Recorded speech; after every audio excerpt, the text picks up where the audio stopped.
Perkenalkan, nama saya Ramadan Harjun Adnan, atau biasa dipanggil Haris. NIM saya 1714311047. Kali ini saya akan menjelaskan tentang coding Python menggunakan Google Colab untuk clustering. Apa itu clustering? Clustering atau klasifikasi adalah metode pengelompokan data. Menurut Tan, pada tahun 2006, clustering adalah sebuah proses untuk mengelompokkan data ke dalam beberapa cluster atau kelompok sehingga data dalam satu cluster memiliki tingkat kemiripan yang maksimum dan data antar cluster memiliki kemiripan minimum. Contoh algoritmanya adalah hierarchical clustering, partitional clustering, K-means clustering, dan self-organization map. Pertama, cari dataset yang akan digunakan untuk melakukan clustering. Misalnya masukkan kata kunci seperti ini. Credit card, dataset for clustering Kaggle. Lalu pilih ini. Ini sudah saya buka satu ini. Dapat dilihat di sini terdapat keterangan terkait dataset credit card. Lalu download datanya di sini, tapi harus login dulu. Berikut ini merupakan isi data. Dapat dilihat di sini terdapat keterangan terkait dataset credit card. Setelah kita download dataset ini, lalu kita upload ke Google Drive kita, beri nama dataset.csv. Setelah itu buat file Google Colab baru untuk melakukan coding.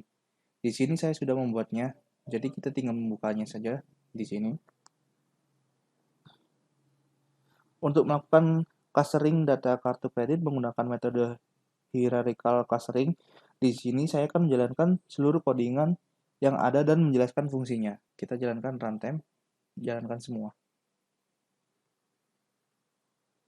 Setelah itu, lakukan import library-library yang dibutuhkan dalam proses coding, seperti library NumPy. Digunakan untuk mengelola data, terutama yang berbentuk array, dan melakukan komputasi. Library Panda digunakan untuk membaca file CSV dan menampilkan data dalam bentuk tabel. Library Seaborn digunakan untuk melakukan plot variabel dalam bentuk diagram batang. Berikut ini merupakan library untuk melakukan hierarchical clustering. Silhouette score digunakan untuk mengukur kualitas cluster yang terbentuk. Fungsi standard scaler digunakan untuk melakukan pre-processing, menyeragamkan tentang nilai data pada dataset. Fungsi PCA dan Gaussian similarity digunakan untuk reduksi fitur data sehingga dapat dilakukan visualisasi dua dimensi. Selanjutnya, dilakukan pembacaan data CSV yang terdapat pada Google Drive. Apabila Google Drive belum di-mount, maka nanti akan muncul link yang harus diklik dan kemudian ada kode yang harus di-copy. Pada dataset terdapat kolom Customer ID, Cus ID, yang tidak diperlukan dalam melakukan clustering sehingga dihapus dengan kode ini. Ternyata pada fitur minim payment terdapat 313 buah nilai yang kosong dan pada fitur credit limit terdapat 1 buah nilai yang kosong. Sehingga dilakukan pre-processing. Nilai yang kosong pada kedua fitur tersebut diisi dengan nilai rata-rata dari fitur tersebut.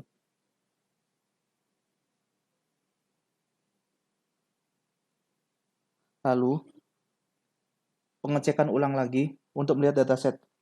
Sekarang sudah tidak ada lagi missing value pada dataset. Pre-processing selanjutnya adalah menyeragamkan tentang nilai pada tiap-tiap fitur kolom pada dataset. Digunakan fungsi standard scaler untuk memetakan nilai data yang baru berdasarkan perhitungan nilai rata-rata dan varians dari tiap-tiap kolom fitur. Di sini tampak bahwa nilai data awalnya memiliki rentang yang tidak seragam. Di sini tampak bahwa nilai data awalnya memiliki rentang yang tidak seragam. Ada kolom yang rentangnya antara 0 sampai tak terhingga. Ada juga kolom yang rentangnya 0 sampai 1.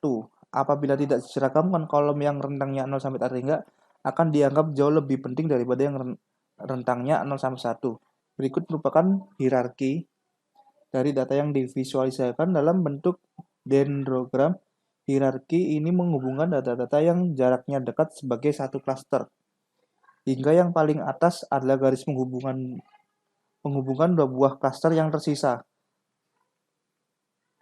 Karena dataset terdiri dari 9.000 data, dilakukan pemangkasan data yang ditampilkan dalam option truncate mode. Apabila tidak dilakukan pemangkasan, akan dilakukan visualisasi terhadap seluruh data 9.000 buah.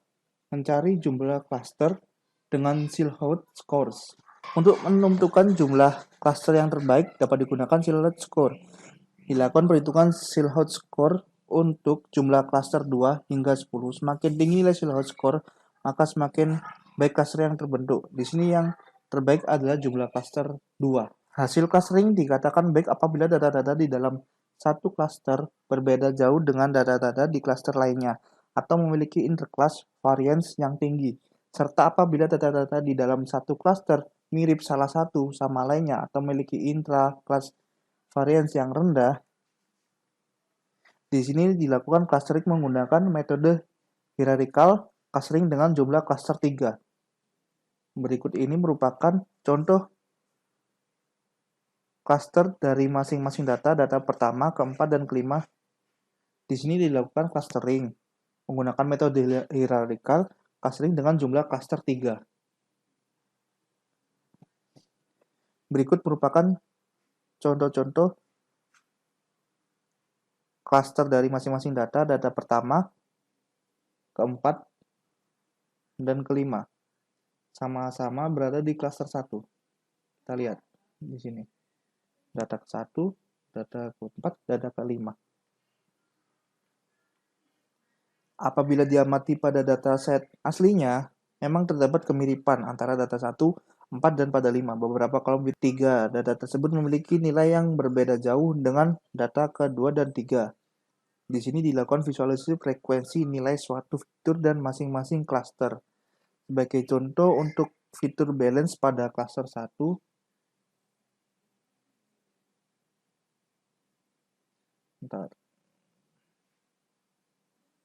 balance pada cluster 1 paling banyak adalah nilainya berada di antara min 1 hingga 0. Pada cluster 2, fitur balance paling banyak bernilai di bawah 0. Sementara pada cluster 3, fitur balance nilainya terbesar antara 1 hingga 6. Tadi adalah contoh apabila digunakan 3 buah cluster. Berikut ini adalah contoh visualisasi cluster menggunakan scatterplot agar lebih mudah dipahami. Karena scatterplot di sini digambarkan pada bidang 2 dimensi, maka hanya bisa mengakomodasi data dengan dua fitur, yaitu untuk sumbu X dan Y. Padahal data yang digunakan di sini memiliki 17 buah fitur. Oleh karena itu, perlu dilakukan reduksi dimensi data dari 17 menjadi 2 menggunakan metode PCA.